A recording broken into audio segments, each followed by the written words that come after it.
Latest చూద్దాం. YCP assembly అభ్యర్థుల జాబితా దాదాపు సిద్ధమైంది. కొన్ని మినహా మెజారిటీ స్థానాలకు అభ్యర్థులు ఖరారయ్యారు. కాకినాడ వైసీపీ సభలో సమర శంఖారావం పూరించిన జగన్ 1-2 రోజుల్లో వైసీపీ అసెంబ్లీ అభ్యర్థుల తొలి జాబితా ప్రకటించనున్నట్లు తెలుస్తోంది.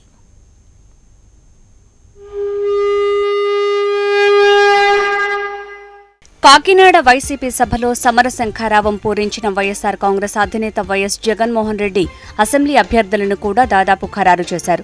అక్కడక్కడ కొన్ని స్థానాలను పెండింగ్లో పెట్టినా దాదాపు జాబితా సిద్ధమైనట్టు తెలుస్తోంది.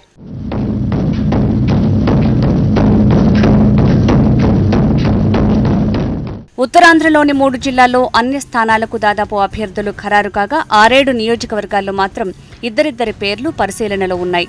ఉభయ గోదావరి జిల్లాలో అభ్యర్థుల ఎంపికపై భారీ కసరత్తు జరిగినట్టు తెలుస్తోంది. పశ్చిమ గోదావరిలో అభ్యర్థులు దాదాపు ఖరారైనా అత్యంత కీలకమైన తూర్పు గోదావరిలో మాత్రం అత్యధిక స్థానాలు ఇంకా పెండింగ్లో పెట్టినట్టు తెలుస్తోంది. ఇక కృష్ణా, గుంటూరు, ప్రకాశం, నెల్లూరు జిల్లాల్లో అభ్యర్థులను దాదాపు ఖరారు చేశారు. ఎక్కువ శాతం పాత వాళ్లే ఉండగా కొత్తగా పార్టీలో చేరిన వాళ్లకే టికెట్లు దక్కినట్టు తెలుస్తోంది.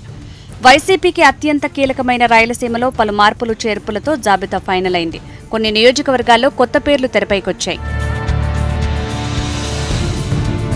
నోటిఫికేషన్కు ఇంకా వారం రోజులు మాత్రమే సమయం ఉండటంతో 1-2 రోజుల్లోనే తొలి జాబితా ప్రకటించనున్నట్టు తెలుస్తోంది. పెండింగ్ స్థానాల్లో అభ్యర్థులను ఖరారు చేసిన తర్వాత ఫైనల్ లిస్ట్ రిలీజ్ చేయనున్నట్టు సమాచారం అందుతోంది.